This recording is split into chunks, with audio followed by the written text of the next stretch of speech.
नमस्कार दोस्तों, आज मैं हरियाणा के गोहाना में मौजूद हूँ प्रधानमंत्री नरेंद्र मोदी की रैली पर। जी हाँ, अभी अभी उनकी रैली समाप्त हुई है और मैं यहाँ पर आपके सामने आया हूँ। ये जो गोहाना कॉन्स्टिट्यूएंसी दोस्तों, बड़ा दिलचस्प मुकाबला यहाँ पर होता हुआ दिख रहा है, क्योंकि यहाँ पर कांग्रेस के 3 टाइम एमएलए जगबीर सिंह मलिक है और दूसरी तरफ इस बार बीजेपी के कैंडिडेट है अरविंद शर्मा।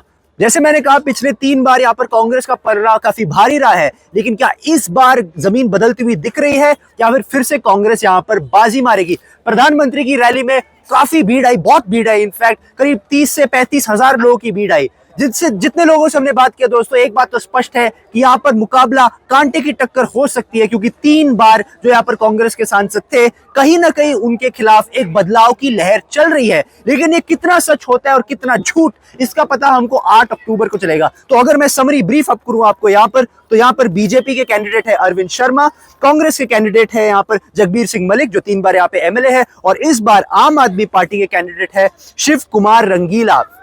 गौर एक बहुत ही मजेदार बात यह है कि साल 2019 में इसी कॉन्स्टिट्यूएंसी में नंबर 2 पार्टी के तौर पर लोकतंत्र सुरक्षा पार्टी थी और जिनके कैंडिडेट थे राजकुमार सैनी। लेकिन इस बार जितना हम जमीन पे लोगों से बात कर रहे हैं, तो एलएसपी का ग्राउंड पर कोई असर होता हुआ नहीं दिख रहा है और हमें सिर्फ ये देखना होगा कि क्या ये फिर से सीधा सीधा बीजेपी और कांग्रेस के बीच में मुकाबला होगा। प्रधानमंत्री की रैली का कितना असर होगा यहाँ के वोटर्स पर, ये देखना बड़ा दिलचस्प होगा दोस्तों। जैसे कि आप जानते हैं, पिछले 10 साल से यहाँ पर बीजेपी की सरकार है और 10 साल की एंटी इनकम्बेंसी के खिलाफ वो लड़ रहे हैं। अभी कुछ ही मिनटों में हम यहाँ मौजूद और लोगों से बात करेंगे और एक इंटरेक्शन कराएंगे यहाँ पर जो मौजूद पब्लिक है उनसे। With camera person Dhruv, Sapra. Welcome back viewers. अब हमारे साथ कुछ महिलाएं यहाँ पे जुड़ी हैं जो खुद प्रधानमंत्री मोदी की रैली में अभी अभी वहां से बाहर निकल आई हैं। अभी हम उनसे पूछेंगे इस चुनाव को लेकर। तो भैया, तो मैम, आपको क्या लगता है कि 10 साल में जो कानून व्यवस्था है, यानी कि जो महिलाओं की जो सुरक्षा का सवाल है, वो पहले के मुकाबले बेटर है या पहले के मुकाबले खराब हुई है? और पहले के मुकाबले बेटर है जी। पहले के मुकाबले बेहतर है? किस तरीके से आप ये कह रहे हैं? सुरक्षा व्यवस्था को देखते हुए। सुरक्षा व्यवस्था को देखते हुए, यस सर। ठीक है। और जो सरकार ये बात कर रही है अलग अलग योजनाओं की जो महिलाओं के हित में उन्होंने चलाई, क्या वो वाकई में जमीन पर जी हमको, हाँ जी, कुछ नाम बताइए। कुछ हमको उनका सहयोग मिल रहा है जी पूरा। नहीं तो कोई योजना हमारे दर्शकों को बता सकती है जो जमीन पर मिला आपको? आप बोलना चाहिए जी। वो महिलाओं को तो गैस सिलेंडर फ्री मिल रहा है 500 रुपए में, और जी सबके अकाउंटों में पैसे आने लग रहे हैं। पैसे आने लग रहे हैं? हाँ जी। और जो पहले बुद्धों की पेंशन थी 2000, तो उन्होंने बढ़ा के 6-7 हजार पे कर दी जी। तो मतलब आप यहाँ पर अभी बीजेपी की सरकार में अपने आप को ज्यादा सुरक्षित महसूस करती है? तो आपको पूछना चाहूंगा, ये नायब सिंह सैनी जो अभी अभी हाल ही में मुख्यमंत्री बने थे मार्च में, क्या आपको लगता है कि ये इनका जो आना है ये एक अच्छा कदम था, कि या फिर लगता है कि वो कमजोर थे इसलिए उनको लाया गया? देखो सर, हमें गरीब तो कैसे, हमें तो अच्छा ही कदम लग रहा है इसका, और आगे भी हम चाहते हैं कि यही रहे जी। तो आपके लिए नायब सिंह सैनी जी बड़ा फैक्टर है कि मोदी जी बड़ा फैक्टर है? दोनों बराबर की टक्कर है। दोनों बराबर की टक्कर है जी। आप कुछ कहना चाहेंगे? हाँ जी, तो क्या कहेंगे? मैं ये कहना चाहती हूँ कि जो ये सरकार कर रही है ना महिलाओं के लिए, वो किसी भी सरकार ने नहीं किया। हमें आगे बढ़ने का मौका दिया तो इसी सरकार ने दिया। हम घर तक ही सीमित थे, लेकिन इस सरकार ने हमें बाहर निकलने का मौका दिया है, और तो हम हमारी तरफ से फुल सपोर्ट भी और वोट भी, और पूरा मोदी जी को। यस। एक चीज दोस्तों मैं खुद करेक्ट करना चाहूंगा, यहाँ पर जो जगबीर सिंह मलिक है जो कांग्रेस के कैंडिडेट है, वो यहाँ से 3 नहीं बल्कि 5 बार एमएलए है। 5 बार एमएलए यहाँ पर, और इस बार 6ठी बार वो अपना चुनाव लड़ रहे हैं। क्या इस बार भी वो यहाँ जीतेंगे या कहीं ना कहीं इस बार कांटे की टक्कर हो सकती है? ये जो अगर मैं आपसे पूछूं, यहाँ पे जहाँ पे हम हैं या इस कॉन्स्टिट्यूएंसी में, क्या इस बार कांग्रेस की जीत होगी? आपको लगता है कि बीजेपी का बेटर चांस है इस बार? जी, बीजेपी जीतेगी यहाँ से। हाँ जी। तो आप जो 5 बार जो कांग्रेस के यहाँ पर एमएलए रहे हैं, क्या बदलाव चाहते हैं इस बार? बिल्कुल चाहते हैं। आप काम से संतुष्ट नहीं है मतलब उनके? नहीं, बिल्कुल भी नहीं है। उन्होंने कुछ काम ही नहीं किया है, घर से भी नहीं निकले हैं आज तक। उन्होंने 5 पैसे का कहीं पे भी कोई भी दान नहीं दिया है, कहीं पे भी कुछ नहीं किया है जी। हमें तो मोदी सरकार चाहिए बिल्कुल, और नायब सैनी तो हमारा मुख्यमंत्री चाहिए जी। तो जैसे कि हम जमीन पर लोगों की आवाजें सुन रहे हैं, यहाँ पर इस रैली और यहाँ पर तो बात करने से लग रहा है कि यहाँ पे इस कॉन्स्टिट्यूएंसी में एक कांटे की टक्कर होती हुई बिल्कुल लग रही है। विद कैमरा पर्सन ध्रुव, सापरा। एक बार फिर स्वागत है आपका। हमारे साथ अभी यहाँ पर राव जी हैं, जो एक बॉलीवुड एक्ट्रेस है, वो भी यहाँ पर प्रधानमंत्री मोदी की रैली में आई थी। और जैसे कि आप देख रहे हैं, उनके साथ और भी लोग उभरे, कुछ इनकी सिक्योरिटी है और कुछ यहाँ पर फैंस भी है। तो इन सबसे आज पूछा जाए कि आखिर अब की बार हरियाणा में किसकी सरकार। तो मैम, सबसे पहले सवाल आपसे है, आपका अपना सेंस क्या है इस बार? यहाँ पे 10 साल से बीजेपी की सरकार रही है, आपको लगता है इस बार बदलाव का माहौल है या फिर जो है वही रहेंगे? देखिए, सरकार तो हमारी बीजेपी रहने वाली है, थोड़े से बदलाव होंगे, अच्छे चेंजेस होंगे मोदी जी की सरकार में। और सारी जनता और हमारा सबका एक ही समर्थन है कि जो हमारी 10 साल से सरकार चल रही है, पिछले जो 10 साल का इम्प्रूवमेंट और इस बार के इम्प्रूवमेंट में जमीन आसमान का अंतर है। कांग्रेस पार्टी ने कभी हरियाणा का कोई इम्प्रूवमेंट नहीं किया, पूरे हरियाणा का सत्यानाश कर दिया। वो हरियाणा मतलब हमारी मुंबई की भाषा में बोले हो तो झंड कर दी है पूरी। मेरी पैदाइश भी मुंबई में हुई थी, समझ रहा हूँ आपकी बात।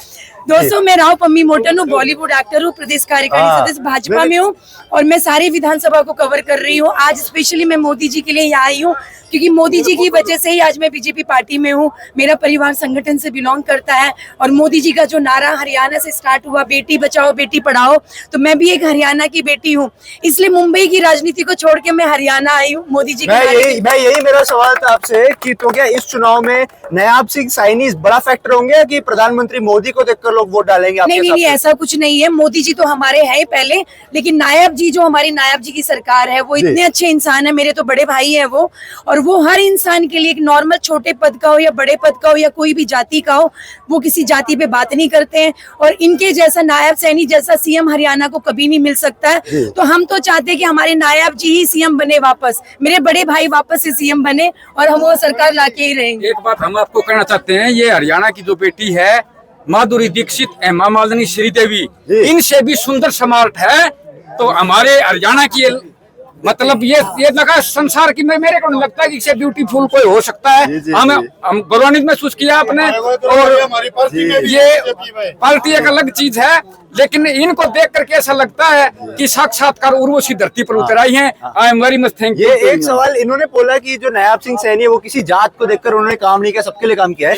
यही जितना मैं हरियाणा में घूम रहा हूँ, लगता है एक तरह से एक जाट बनाम नॉन जाट का एक डिवाइड है। आपको लगता है कि इस चुनाव में ध्रुवीकरण देखा जा सकता है? ध्रुवीकरण आई थिंक सो हो सकता है, लेकिन इस प्रकार का माहौल मैंने पहले कभी हरियाणा में नहीं देखा।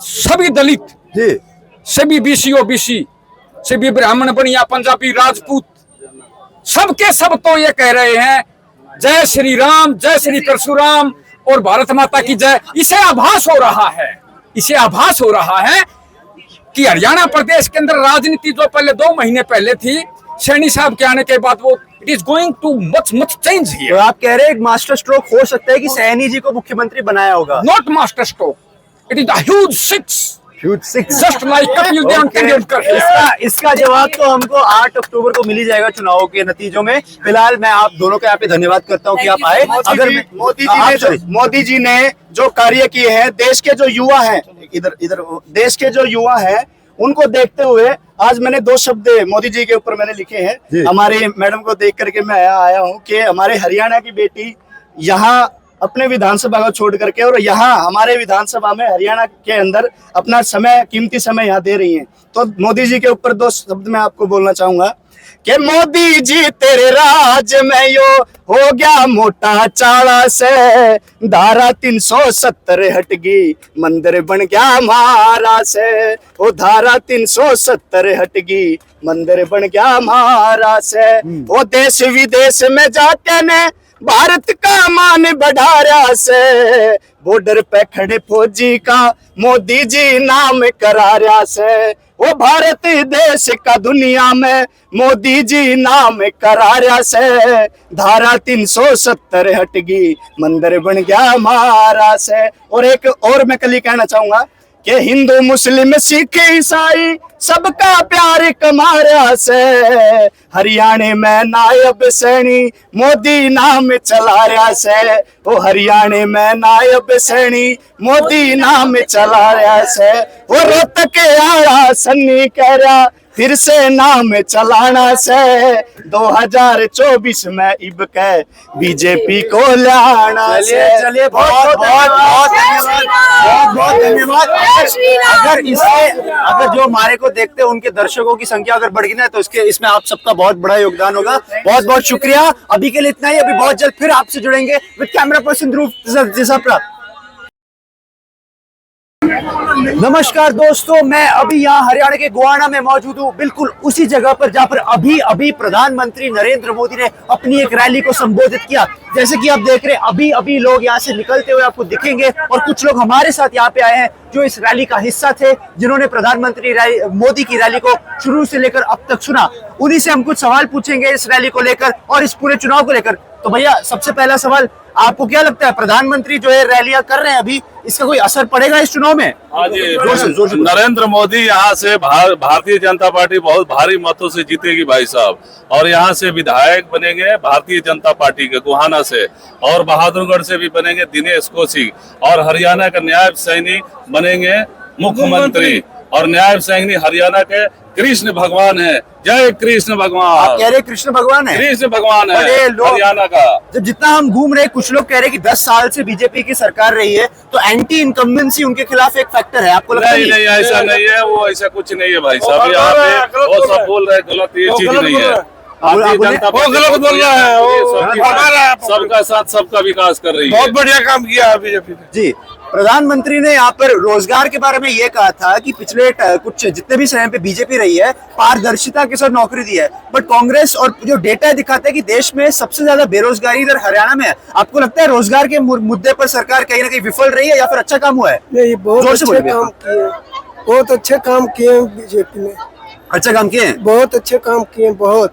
तो बेरोजगारी आपको नहीं लगता उतनी बड़ी समस्या है यहाँ पे? नहीं, मेरे लिए बहुत ठीक। पहले भाई साहब मीटर लगते थे ना, मीटर का भी डोनेशन लगता था, आज मीटर ऑनलाइन सब खट्टर सरकार और न्यायिक सिंह सैनी जी कर दिए।